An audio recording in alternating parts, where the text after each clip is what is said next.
혼자라고 느낄 때 혼자라고 느낄 때 늦었다고 생각할 때 더는 안 될 거라 말할 때 우릴 찾아오시네. 더 이상은 안 될 때 내 힘으로 못할 때 닫힌 문을 여시고 빛을 밝혀주시네.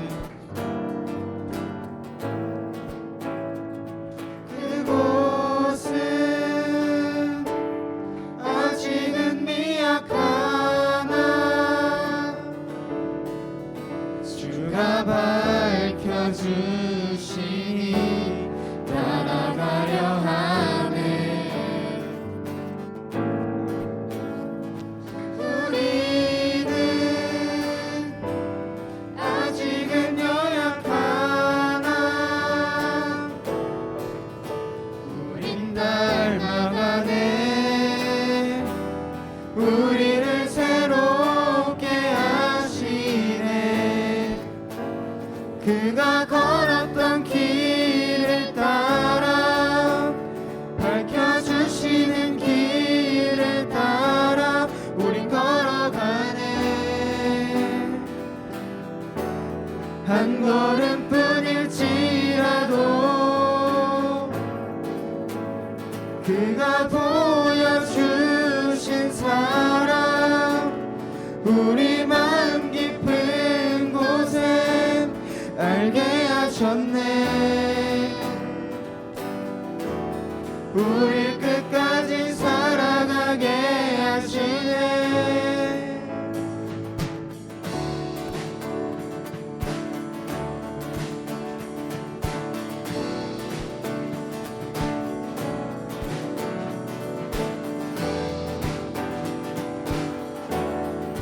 우리 시간 다 같이 처음부터 고백하겠습니다. 혼자라고 느낄 때 혼자라고 느낄 때 늦었다고 생각할 때 더는 안 될 거라 말할 때 우리 찾아오시네.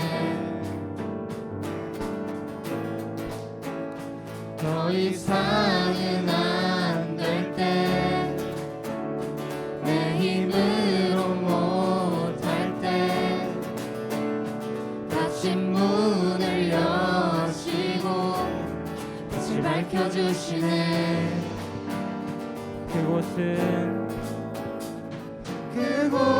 그곳은 아직은 미약하나 주가 밝혀주시니 따라가려 하네. 우리는 아직은 연약하나 우린 닮아가네.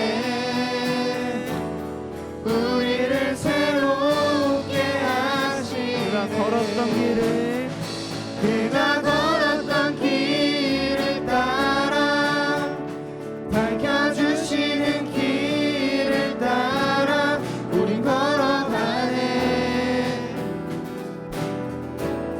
한 걸음뿐일지라도 그가 보여주신 사랑 우리 마음 깊은 곳에 알게 하셨네. 우릴 끝까지 사랑하게 그가 걸었던 길을 그가 걸었던 길을 따라 밝혀주시는 길을 따라 우린 걸어가네. 한 걸음뿐일지라도 그가 보여주신 사랑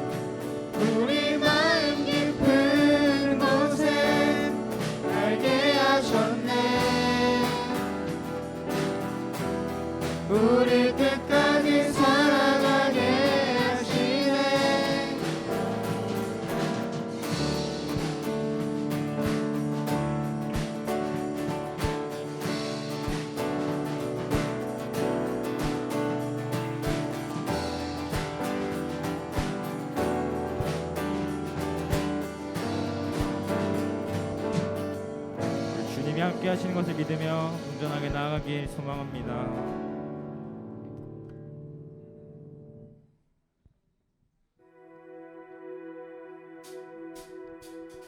보다 나를 잘 아시는 주님,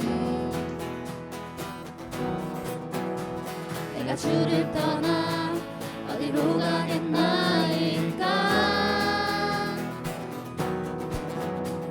나 어딜 가든지 주의 손이 나를 인도하시며 주의 오른손이 나를 붙드시리라. 나를 창세전부터 계획하시고 지금까지 인도하시네. 하나님이여 주의 생각이 어찌 그리 보배로우신지요. 나의 생각보다 나의 뜻보다 크고 놀라우신 주님. 하나님이여 나를 살피사 나의 마음을 다시오니 나를 영원한 길로 인도하소서. 처음부터 고백하겠습니다.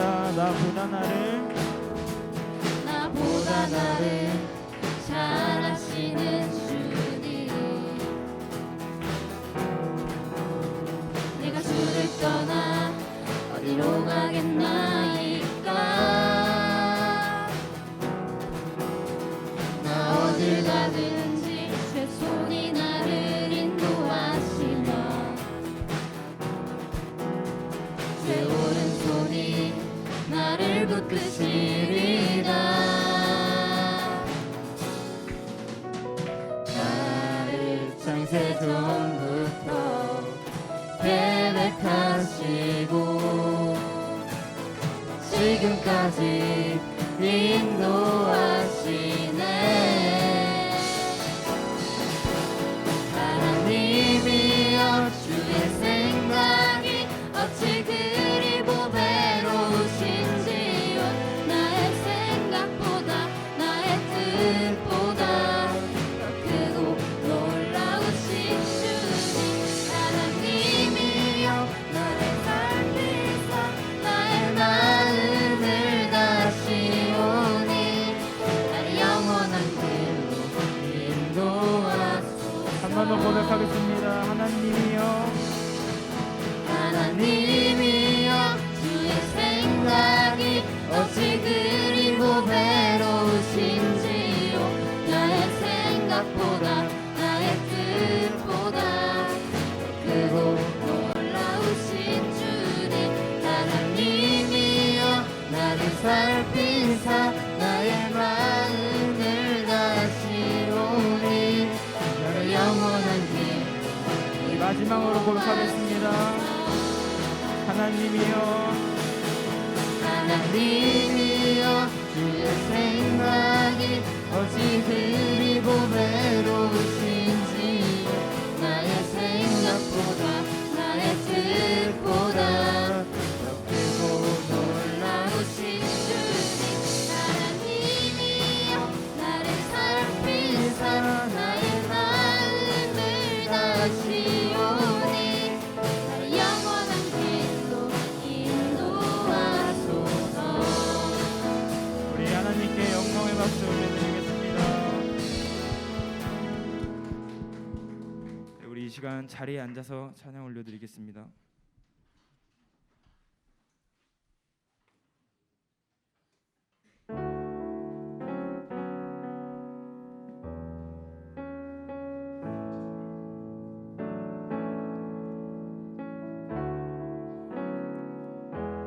우리 시간 다 같이 고백하며 나아가겠습니다. 주여 우리 연약합니다. 주여 우린 연약합니다. 우린 오늘을 힘겨워합니다. 주 뜻 이루며 살기엔 부족합니다.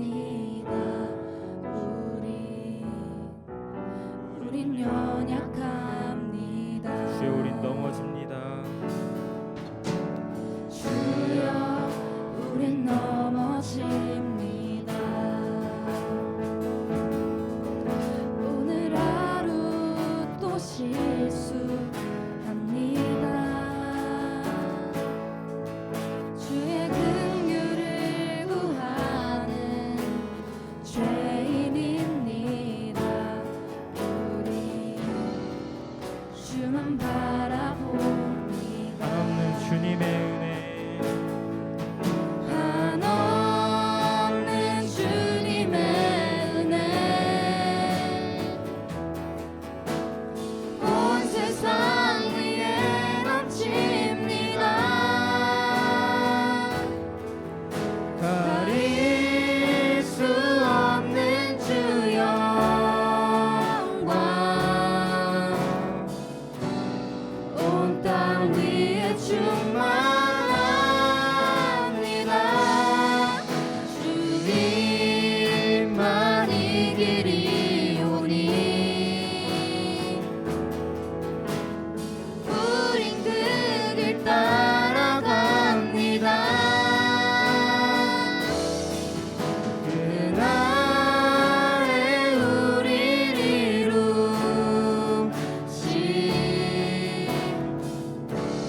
주는 완전한 우리 다시 고백하겠습니다. 주여 우리 넘어집니다.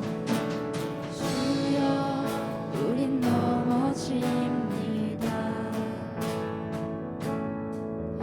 오늘 하루 또 실수합니다. 주의 긍휼을 구하는 죄인입니다. 우리 주만 바라봅니다. 한없는 주님의 은혜 한없는 주님의 은혜 온 세상 위에 넘칩니다. 가릴 수 없는 주 영광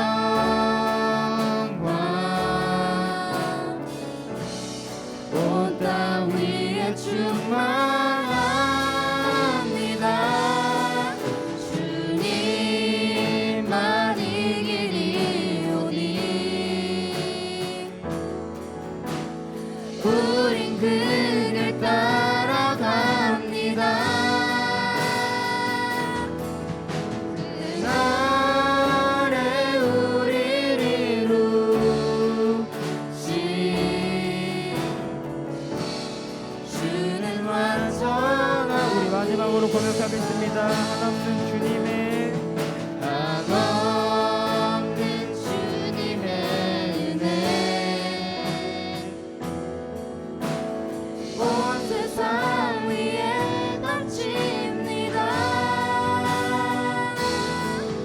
가릴 수 없는 주 영광 온 땅 위에 충만합니다. 주님만 이 길이 오니 우린 그 길 따라갑니다. 그날에 우릴 이루신 주는 완전합니다. 우리 시간 오늘은 시편 8편 1절에서 9절, 창세기 1장 27절에서 28절 말씀을 가지고 이 세상 그 무엇보다라는 제목으로 우리 함께 말씀을 나누고자 합니다. 혹시 친구들은 두발 자전거를 탈 줄 아나요? 아니요. 전사님 6살 때부터 두발 자전거 탔던 것 같은데 혹시 두발 자전거를 배울 때 그 배웠던 기억이 혹시 있을까요? 두발 자전거를 타려면 굉장히 많은 연습이 필요한데 두발 자전거의 가장 어려운 부분이라면 어떤 중심을 잡는 일인 것 같습니다. 그래서 어떤 사람들은 전우사님 그랬던 것 같아. 처음 자전거를 타는 방법을 배울 때 뒷바퀴 양쪽에다가 보조 바퀴를 달아서 중심을 잡는 연습도 하면서 그렇게 연습을 했었던 것 같아요. 그래서 충분히 그 보조바퀴를 달고 네 발 자전거지 그러니까 네 발 자전거로 충분히 연습하고 두 발 자전거를 탔었던 것 같아요. 이 두 발 자전거를 운전하는 방법은 쓰러지는 쪽으로 핸들을 돌리면 자기 자전거는 그 방향대로 회전하게 되고 기울어지는 반대 방향으로 원심력을 받아서 똑바로 서게 된다는 것입니다. 또한 쓰러지는 쪽으로 핸들을 돌리면 바퀴 방향이 틀어지면서 이 무게의 중심이 반대쪽으로 이동하며 다시 평형을 이루게 됩니다. 자전거를 탈 때는 그 무게 중심을 잘 이용해서 타야 된다라는 것인데, 이처럼 뭐 자전거도 마찬가지고 스포츠도 마찬가지고 우리의 삶의 여러 부분 가운데에서 무게 중심을 요구하는 많은 것들이 있는 것 같습니다. 그리고 이런 무게 중심이라고 하는 것은 특별히 우리 신앙생활에서도 이 무게 중심이 필요하다라는 것입니다. 신앙 가운데서 무게의 중심이 자칫 다른 곳으로 더 치우쳐지면 우리의 신앙은 무너지게 되기 마련입니다. 그렇다면 우리는 어떻게 우리 신앙의 무게 중심을 잘 잡을 수 있을까?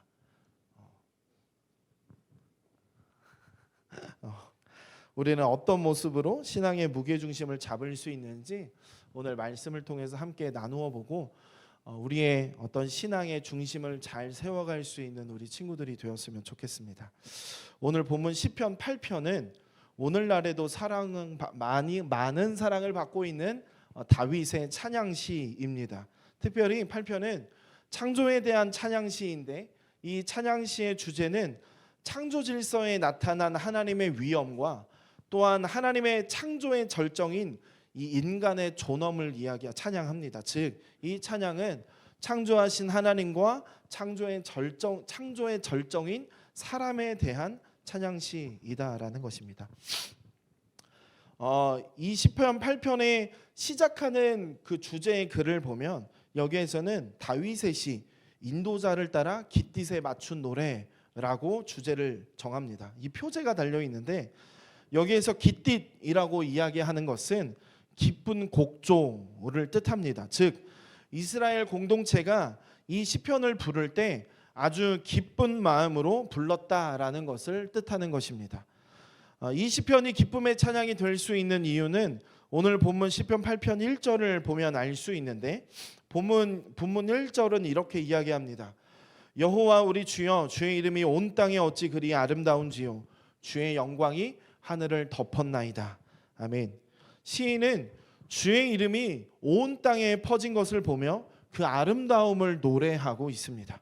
특별히 마지막 문장인 주의 영광이 하늘을 덮었다라고 고백하면서 이 시의 전체를 지배하고 있는 하나님의 경외심을 강조하고 있습니다. 더 나아가서 지난주에 나누었던 내용을 우리가 다시 한번 더 떠올려 보게 된다면, 하나님은 말씀으로 이 세상을 창조하셨다라고 나누었었는데, 하나님께서 만드신 세상은 완전하고 선하며 아름다웠습니다. 사실 하나님께서는 이미 영광 중에 계신 분이셨기 때문에 더욱 영광을 받기 위한 목적으로 세상을 창조하실 필요가 없었습니다. 그럼에도 하나님께서는 세상을 만드셨고 우리가 그것을 누리며 주님을 높이도록 하셨다라고 우리가 지난주에 나누었었는데, 그리고 오늘 본문에서 이 다윗은 하나님께서 다윗 자신을 지으신 이유는 하나님께 영광을 돌리는 것이라는 것을 잘 알고 있었던 사람이었습니다. 그래서 다윗은 시편 8편을 통해서 세상을 지으시고 또한 창조의 절정인 사람을 지으신 것에 대해서 마음껏 하나님을 찬양하고 있는 것이 이 시편 8편이다라는 것입니다. 하나님께서는 자신의 수많은 창조물 중에 특별하게 여기시는 사람을 어떻게 지으시는지에 대해서 창세기 1장 26절과 27절에서 말하고 있는데, 우리 창세기 1장 26절과 7절을 함께 읽어보도록 하겠습니다. 함께 읽겠습니다. 하나님이 이르시되 우리의 형상을 따라 우리의 모양대로 우리가 사람을 만들고 그들로 바다의 물고기와 하늘의 새와 가축과 온 땅과 땅에 기는 모든 것을 다스리게 하자. 하나님이 자기 형상 곧 하나님의 형상대로 사람을 창조하시되 남자와 여자를 창조하시고. 아멘. 하나님은 자신의 수많은 창조물 중에서 사람을 특별하게 창조하셨습니다. 하나님은 사람을 하나님의 형상대로 지으셨다라는 것이 가장 특별한 것인데, 그리고 사람에게 하나님을 대신하여 또한 이 세상을 다스릴 권한 또한 주셨습니다. 즉 하나님께서는 사람을 하나님의 대리자로 이 땅에 세워주셨다라는 것입니다. 웨스트민스터 소요리 문답 제10문답은 이렇게 질문하고 답하고 있습니다. 하나님께서 사람을 어떻게 지으셨습니까? 라는 질문에 하나님께서는 사람을 남녀로 지으시되 자기의 형상대로 지식과 공의와 거룩함이 있게 지으사 모든 생물을 주관하시게 하셨다라고 답합니다. 이처럼 하나님은 사람을 하나님의 형상대로 지으셨습니다. 그래서 사람은 하나님의 속성인 지식과 공의 그리고 거룩함을 갖고 있습니다. 지난번에 나누었던 것처럼 이것을 공유적 속성이라고 말하는데, 시편 8편을 지은 이 다윗은 하나님의 형상대로 지으심을 받은 자신의 존재를 알고 하나님께 이렇게 고백합니다. 본문 4절입니다. 사람이 무엇이기에 주께서 그를 생각하시며 인자가 무엇이기에 주께서 그를 돌보시나이까. 아멘. 다윗은 아담이 지은 죄를 지은 이후에도 하나님께서 대리 통치자로서의 역할을 주신 것을 알고 있었기에 사람이 무엇이기에 라는 고백을 하고 있습니다. 사람이 죄로 인해 더 이상 하나님의 대리 통치자로서의 역할을 하지 못하는 자신이 연약한 존재라고 고백하고 있는 것입니다. 동시에 하나님께서 그러한 자신을 어떻게 대하는지도 잘 알고 있었는데, 방금 고백했던 그런 사람이 무엇이기에 라고 고백하는 것을 통해서 또한 죄로 인해 하나님의 그 대리 통치자로 서지 못하는 사람은 아무것도 아닌 존재라고 고백하며, 그럼에도 불구하고 하나님께서는 이 사람을 세우시는 것에 대해 하나님께서 자신을 어떻게 대하시는지에 대한 고백도 함께 하고 있는 것입니다. 우리는 이 말씀을 보면서 생각해 볼 것은, 우리가 넓은 세상 가운데에서 인간이라는 존재는 아무것도 아니라는 것입니다. 하나님께서 지으신 세상만 우리가 바라볼 때 사람은 아주 미약한 존재라는 것을 우리는 또한 깨달을 수 있게 됩니다. 그리고 이러한 사람 자신에 대한 깨달음은 또한 위대한 하나님의 은혜를 알아갈 수밖에 없다라는 것입니다. 존 칼빈은 이렇게 이야기합니다. 하나님을 알 때 인간을 알게 되고 인간을 알 때 하나님을 알게 된다. 하나님에 대한 지식과 인간에 대한 지식은 순한 관계에 있고 또한 나선형처럼 점점 더 심화되고 넓어집니다. 하나님을 알 때 사람의 미약한 존재를 알게 되고 사람의 미약함을 알 때 위대하신 하나님을 알 수 있게 된다라는 이 존 칼빈의 이야기입니다. 그리고 다윗은 유한하고 미약한 존재인 자신, 여기에서는 인자, 4절에서는 인자라고 이야기하는데 자신이 누구이길래 하나님이 생각하시고 돌보시는지에 대해서 묻습니다. 여기에서 생각하다라는 단어는 기억하다, 기념하다, 마음에 두다라는 뜻을 갖고 있는데, 여기에서 사용되는 이 말은 주로 어떤 도움이 필요한 사람에게 사용되어지는 말이다라는 것입니다. 즉 하나님께서는 유한하고 연약한 존재인 사람을 기억하고 그에게 도움을 주신다라는 것입니다. 하나님은 사람을 지으신 이후에 내버려두지 않으시고 지금까지도 여전히 돌보고 계십니다. 종교개혁자 마틴 루터는 이러한 하나님의 은혜를 깨닫고 누가 놀라지 않겠는가, 이런 하나님의 일은 믿음을 통하지 않고는 이해할 수가 없다라고 고백합니다. 하나님께서는 우리를 하나님의 형상대로 지으셔서 여전히 우리와 함께 하시기에, 그래서 우리가 하나님의 형상대로 지음받았다는 사실을 우리에게 큰 위로가 됩니다. 그리고 그 위로와 동시에 또한 우리가 세상에서 해야 할 일을 알려주고 계시는데, 우리 시편 8편 5절과 6절을 함께 읽어보도록 하겠습니다. 함께 읽겠습니다. 그를 하나님보다 조금 못하게 하시고 영화와 존귀로 관을 씌우셨나이다. 주의 손으로 만드신 것을 다스리게 하시고 만물을 그의 발 아래 주셨으니. 아멘.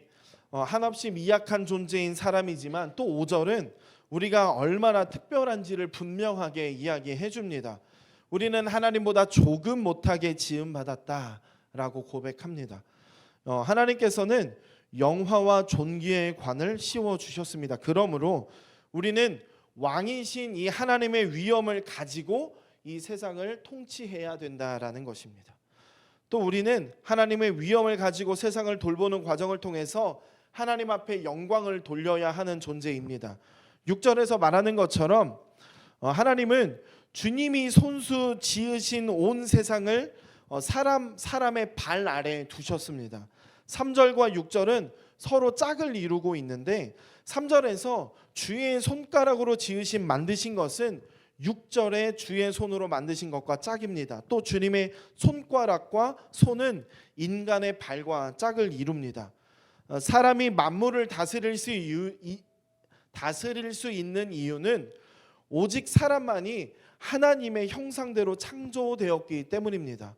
하나님의 형상대로 지음을 받아서 하나님의 이 세상에서 살아가기에 우리는 만물을 다스릴 수 있는 것입니다. 그러므로 우리는 하나님이 우리를 사랑으로 돌보신 것처럼 우리 또한 세상을 사랑으로 돌보아야 하는 대리 통치해야 하는 청지기의 역할을 감당해야 된다라는 것입니다. 계속 말하고 있듯이 하나님께서는 사람을 하나님의 형상대로 지으셨습니다. 피조물 중에 하나님의 형상으로 지음받은 것은 사람밖에 없습니다.